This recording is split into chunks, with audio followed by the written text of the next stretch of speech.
ladies and gentlemen, we shift our focus to the first day of the budget session. Once again, the parliament witnessed familiar scenes of disruption. This time, during the president's customary address, the first one in the new year. Opposition MPs erupted in protest as President Draupadi Murmu mentioned Ji Ram Ji Act and 150 years of Vande Mataram. They chanted slogans and waved placards. After crying foul over protocol violations on Republic Day, the two leaders of opposition, Rahul Gandhi and Mallikarjun Kharge, were today spotted chit-chatting even as the president was in the middle of her address. The disrespect did not end here. Congress and its allies later termed the president's speech recycled ritual, replete with hollow promises, and herein lies the duplicity.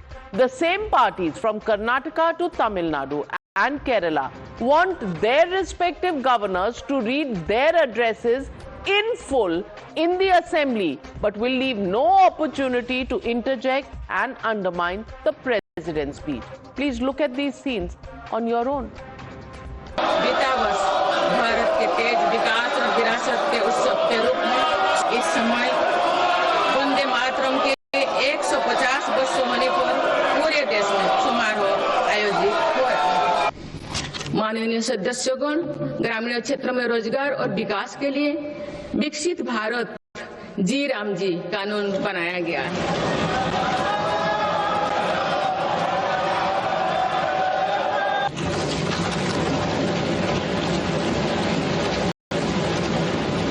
Totally a hollow bhashan prepared by the government of India. Customarily, President is reading it. That's okay. Nothing new in it. Hollow promises given by the governments are repeated again and again. राष्ट्रपति के अभिभाषण महामहिम ने जो कहा, वो लगा कि सरकार के लिखने के वाले लोग भी जो है ना, संकीर्ण दायरे में सोच रहे हैं। म्युनिसिपैलिटी का रिपोर्ट कार्ड लग रहा है। You're watching the News Hour at 9, debate number 2 on Times Now, Super Prime Time.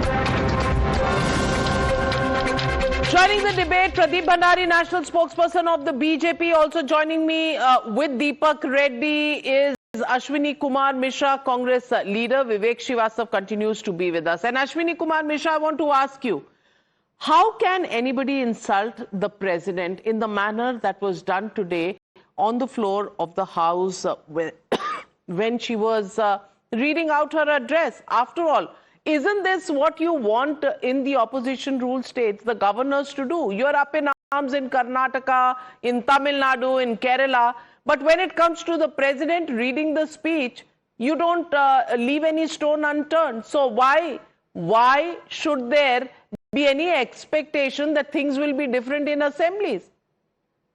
Navika ji, it was not, the opposition was not against the president or the chair. The opposition was protesting against the lies of bundles handed over to the president by the government, and she was orating it. So, because she spoke about all the schemes, probably those who are lies, who are not properly framed, and we have been opposing all those schemes on the streets, in the parliament. You can oppose the schemes, my friend. You can oppose the schemes. But if you know parliamentary procedure, the president gives her address and there is a substantive debate on the content of the address that happens afterwards. This is the motion of thanks to the president's address. It happens every single year. And for the last 35 years of covering parliament, I've seen this. All your protests can come when that part of the motion is taking place in parliament. Why would they do it, Pradeep Bhandari, when the speech and the address is being read out? Is this not insulting the President of India? Well, Navika ji, they have disdain for democracy and they have disdain for the president.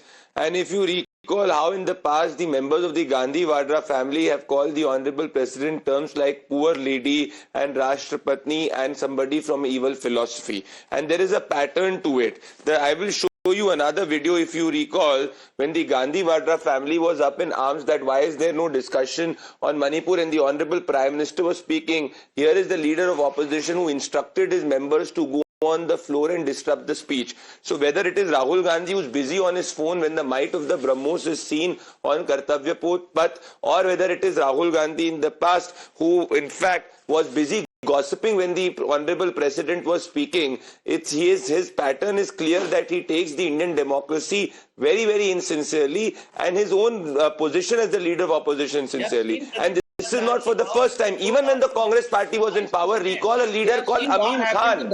A Congress leader, Amin Khan, had insulted the President Pratibha Patil by saying that Pratibha Patil only became the President because she, quote unquote, used to work in the house of Indira Gandhi. So the Gandhi Vadra family historically has promoted leaders or backed individuals who have disrespected President, and in fact, even during the time of the Congress party. And this is where I bring a very important point that Rahul Gandhi today is not a leader of opposition. Rahul today has become the leader of anti-India front and anti-democracy front. The constitutional body. अरे भैया short duration discussion होता है, question our होता है, तमाम समय होती है, स्कीमों को क्रिटिसाइज कर सकते हो. 87(1) of the Indian Constitution mandates the President to address the joint session of the Parliament. Deepak Reddy ji, are we on such a short leash that we cannot keep quiet and imbibe an address of the President, the highest constitutional position of this country? The President is giving her address. People are standing up, and these are not some normal netas. These are leaders of opposition standing up, interrupting, making gestures, chatting. I just feel, is there any respect when they say they are the saviors of the Constitution, saviors of democracy? Do you see that really on the floor of the House? Is there not an opportunity during the debate on the President's address to raise any objections that they have in the time that is allotted to the opposition leaders to put their points across? Why would they do it while the President's address is on and expect noble behavior from the governors in states? What's going on here? Navika ji, the President's address is not just a constitutional moment, but it is a institutional practice which is going on for such a long time. And the Congress and the India ecosystem pretty well they're aware of this kind of a practice. I mean, the way I look at it is a disrespect to our parliamentary process. It is a disrespect to our President. It is a disrespect to a lady who belongs to the tribal community. I mean, when Vande Mataram was being said, that is something which is something of a pride for us. Even then, look at the behavior, what they kind of display in the Parliament, and they were talking about protocol, totally out of line. There is a process to raise such issues. So clearly, the members of the India ecosystem know what the procedures are, and their only intention is to disrupt the Parliament. And they're not really bothered about the practices and the issues belonging to the people of India. So what the government is saying there is what are the achievements and what is the vision of the government of 2047. And there were a lot of aspects which were said. They can disagree, but there is a procedure for that. But disrupting the procedure and disrespecting the President is something which is really unfortunate. And this is something which is being done intentionally again and again. So, they should feel ashamed. This is not something which is called for, or which is something. Vivek Srivastava, I want to ask you, insulting the President, as Deepak Reddy ji says, a tribal woman president who's there, who's holding the highest constitutional office, insulting her. Is that the way the opposition is going to save democracy in this country? Is that your roadmap? Yes, and the roadmap of the government to insult a Dalit who is 80-year-old, Mr. Mallikarjun Kharge, leader of the biggest opposition party of this country, the biggest democracy of the world. आप तीसरी पंक्ति में बैठिए. आडवाणी जी होते थे first row, लेकिन आप बैठेंगे तीसरी पंक्ति में. आपको इंसल्ट किया जाएगा. और आपसे जूनियर लोग आपके सामने बैठेंगे। क्यों दीपक रेड्डी जी? दलितों के सम्मान से फर्क नहीं पड़ता हमारे को। And what is the insult of the president? When you write all kind of trash, the government writes it and hands it over to the president and says, please speak this out. Vande Mataram. Speak from 1947 onwards. 150 years of Vande what has Mataram. happened in the parliament today. Ji Ram Ji is a controversial thing today. No, absolutely yes. You give anything to the president to speak. That is the real insult of the president of India. आप कुछ भी कूड़ा करकट लिख करके president को पकड़ा देंगे। Your government gave whatever they wanted to give to the governor to speak. That is not an insult. That is not a problem. But in the parliament here there is a problem. Pradeep Bhandari. Sensible चीज दीजिए। Pradeep Bhandari. Well, Navika ji, first of all, I want to fact check the gentleman out here. This is Mr. Advani, who was made to sit in the third row by the Congress party, and nobody had any problems at that time. But I'll come to the moot problem. The moot issue is that they cannot digest the fact that a self-made woman has become the president of India, who is not loyal to the Gandhi Vadra family, but is loyal to the Constitution of India. This is why they repeatedly find an instance to insult the president, and this is not for the first time they've done it. They've done it repeatedly in the past, and individuals who have insulted it have not been removed from the Congress party. In fact, it starts right from Sonia Gandhi ji, when Sonia Gandhi called the honorable president as the poor lady. So the Gandhi Vadra family only respects those who are psychopaths. Ajoy Kumar's statement, Rashtrapatni by Adhir Ranjan Chaudhary. I mean, the number of times the president has been insulted, it puts any statistics to shame.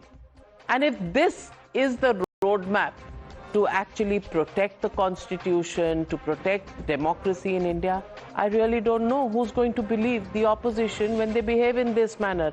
And when they cry foul in state assemblies, when the governors are treated the way they are, and when the governors walk out and they make a big hullabaloo about it, well, you're doing the same.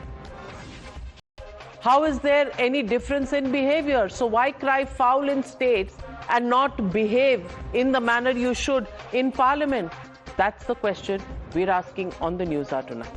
We leave it at that. Thank you very much to all my panelists for joining me on the News Hour. Good night, be safe. I'll be back tomorrow with the News Hour at 9.